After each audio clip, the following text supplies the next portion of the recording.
and I'll lead that into the poll question here. Obviously, you can see my answer in the poll was executives, but my answer in the open-ended was the CTO engineering. And let me explain that. I was separating like C-suite executives from the on the feet on the ground people you work with to partner with. So I was good at working with my dev lead. I was good with working with marketing and sales engineers, but it was the executive, it was the chaos in the executive in leadership team meeting about how do you make those decisions. Obviously other people put executives there too. Where did you guys vote, Jason, Rob? I mean, I voted on product management. I never pay enough attention to this particular part of your week. I put all of my hope in you on the Monday, so you're allowed and to. I just lose it. I'm like, I get to the survey and I'm like, I look at the first word and then I just take the first answer always. But I think sales traditionally has been where it's been a lot of chaotic, and I say sales as probably more current accounts, not necessarily net new, for people that are trying to keep their current customers happy, because there's always the threats of contracts. Hey, I have customers going to leave if they don't get this new thing by tomorrow, or we're going to do a renewal, and in the renewal they need to have this new thing, and they paid for it, so you need to have it done. So that's where all the chaos kind of happened. So I think I rolled that into product management, because it was the product managers that were kind of dealing that with the input from the answering request. The executives, every once in a while, they might have a desire or need, and they may trump something and create a new strategy that is outside of our process of actually, creating those tactics. But it's never been too much of an issue for me there. It's always been at that level. Damn, you took me back to college and the ability to answer a question you weren't sure what to ask it, and just come out and pull it out of and actually have a really good answer. Yeah, well, I was a nuclear power in the Navy, and that's all we did. Oh, make me feel real comfortable now. Rob, what was your answer? I chose development, which you can hear just in the comments I've had of all my frustration. We never, sales and marketing for us, and we'll be pulled into RFPs, and we'll be pulled into, if a customer wants something, they're paying for it. So it comes in as a paid for customization that gets prioritized. We have on our prioritization screening tool, we have an executive override, and it's hardly ever used. So somebody had a good idea over the weekend while they were on their boat, and it's hardly ever used. So most of our problem is we have product management has an idea what they want to do, and like as I said before, we get everything prioritized, and then it becomes the CTO that sort of decides the fate of. He's like the Lord of the Manor. It sort of decides the fate of what you've just prioritized, and then it gets scheduled. I mean, when I got to our waterfall process could be a 400-day event. Yeah. So it's you can really have things that take a long time, and that's all because of development. It's all because of that world. Yeah. Steve, how about your vote? My vote was for executives, but it was pretty much the same point I made before, and that is, I've seen such an incredible focus that comes from executives who are all working from the same hymn book, and yet I've encountered certainly in my consulting so many companies where the VP of sales is running his own company, and the VP of technology is running his own company, and the VP of marketing is like, I don't know what you guys are talking about. Let's make a new brand, and everybody's running their own company and nobody is on the same page. So that's where I see the chaos, and then it just trickles down. It's like, here's the product manager saying, I just came from a class with Steve Johnson and he told me that I'm in charge, and then I went and sold the developers that, and they just burst out laughing, right? So clarity of roles probably comes from the top. Well, that makes total sense, because they have to be providing that vision and where it's going to go. So, yes, Jason. Can I ask a question? Yes, please. I just did without permission.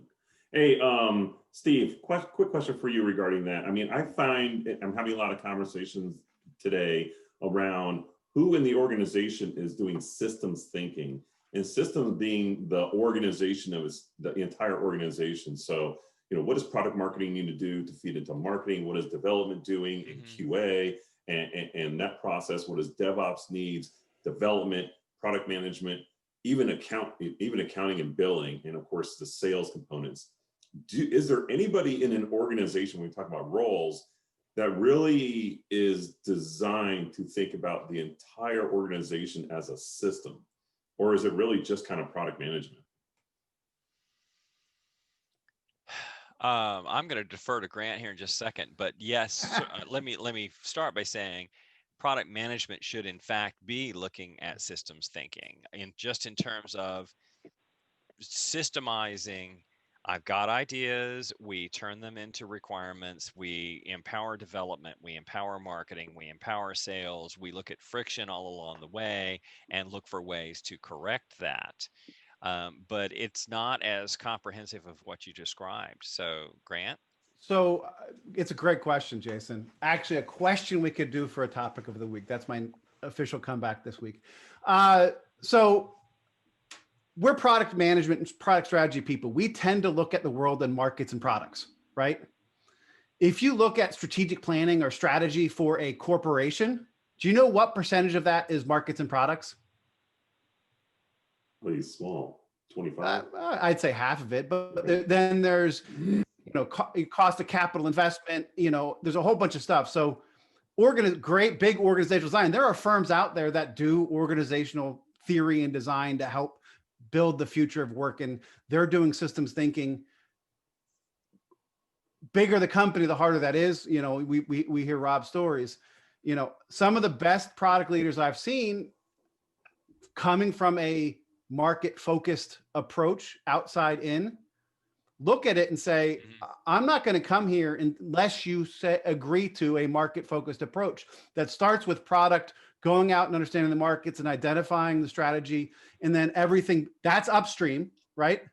And everything downstream, runs off of that. I just started listening to, I think it's Dan Heath, whose book is Upstream. So Chip and Dan did a whole bunch of books. One of the brothers, I think it was Dan, just came out with one, Upstream. And it's really that it is systems thinking. He was actually talking about that today.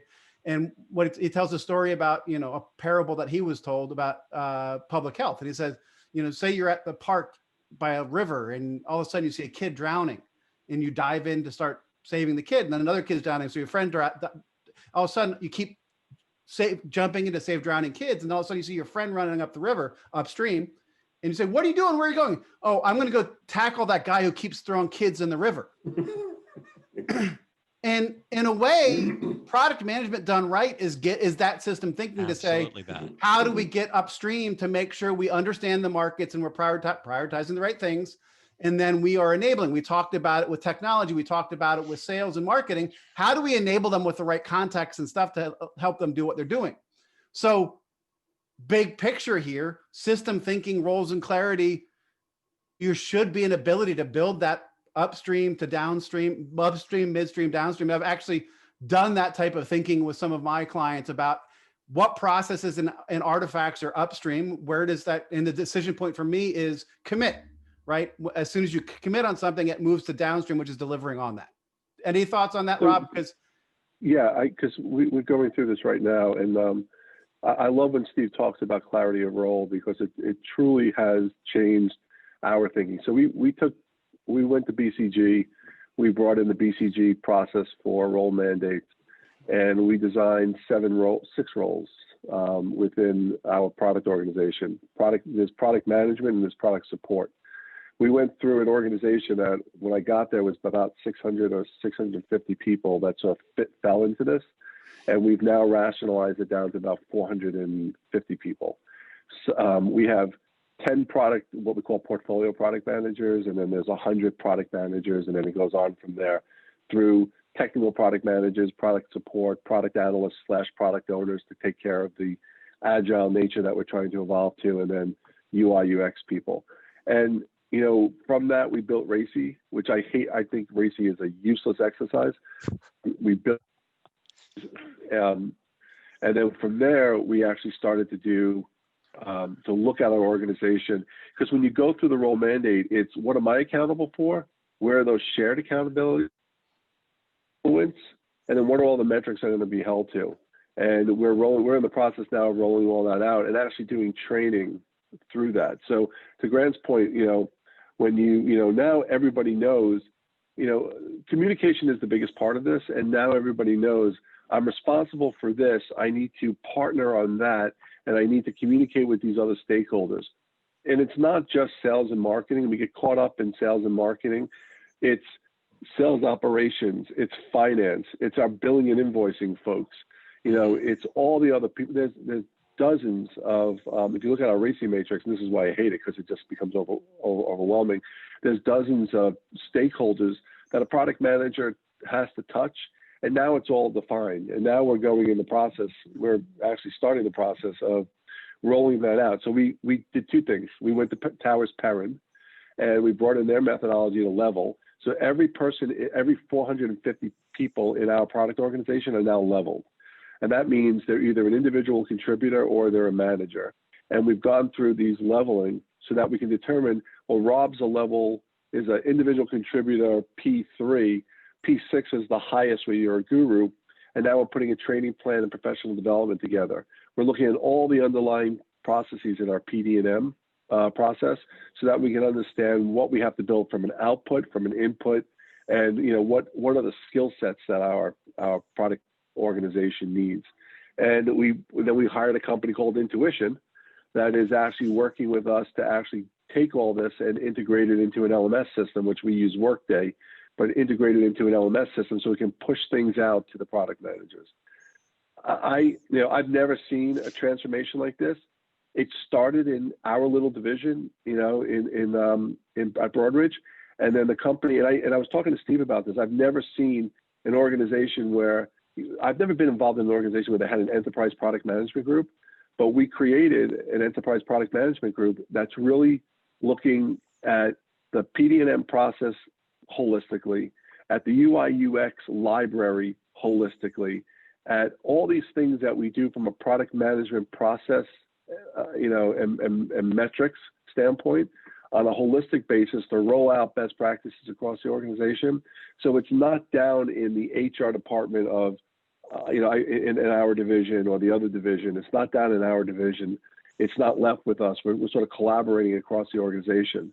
And I've never seen that before. And I was very, very skeptical of it, but it's working really, really well, having this enterprise group sort of be the because it reports right into the CEO, and it's sort of the, you get to ride on the coattails of the CEO, which means you got to do it. But that also, you look at where we voted for executives could be the most chaos in the product management process. But in a situation where you have it prioritized, the executive understands and gets it. To Jason's question, he's pushing system thinking, and he's looking at the enterprise product management group to be that upstream guide to how do we, the person at the back of the boat who's helping guide the boat, help him guide it to understand what do we need to do. Yes, Steve. But I think they drive process. I think they drive process. They don't drive decisions. No, exactly. Nobody in enterprise product management is having an impact or effect on what gets built. No product manager reports to them. What they're doing is they're driving a process that allows them. Yeah. Right. But that's how you get that's clarity, right? It's clarity in role, clarity of process. 100%, because now everybody has, what we call, Steve talks about this, what we call a product manager is a product manager everywhere. The metrics that we use, the data that we're able to provide through our new dashboards is the same in any one of our business units as it is across the organization. Apples and apples. But you also get something that we never had before, which is a product focused portfolio view of our business, which really never existed before. It existed in P&Ls that were, and I don't have to tell you how P&Ls are created at a portfolio level, but now you can literally drive. We did a data transformation, so we can literally drive from a product, from a division, from Broadridge to a division to a business unit to a product bundle to a product to an extension, all the way down to the billing item and to who bought it, and look across our entire portfolio and say, well, JP Morgan, buys all of this from us. So, just being able to create that clarity and it wouldn't have gotten done if it was done at at a divisional level. It needed that, to what Steve's asking, it needed that The enterprise sponsor. group Yeah. to be able, sponsor, perfect. to Well, be it able needed to- the CEO. The CEO had to be the one doing it. No, because I worked with a really big company in the fintech space, and they had a COO they had a product solution management group, right? Who met and helped try to drive standards. And as soon as that COO left, the person who took over was a sales focused person, and all of a sudden got rid of all the investment in that. So having the CEO is good at that. It also comes down to the importance of executives.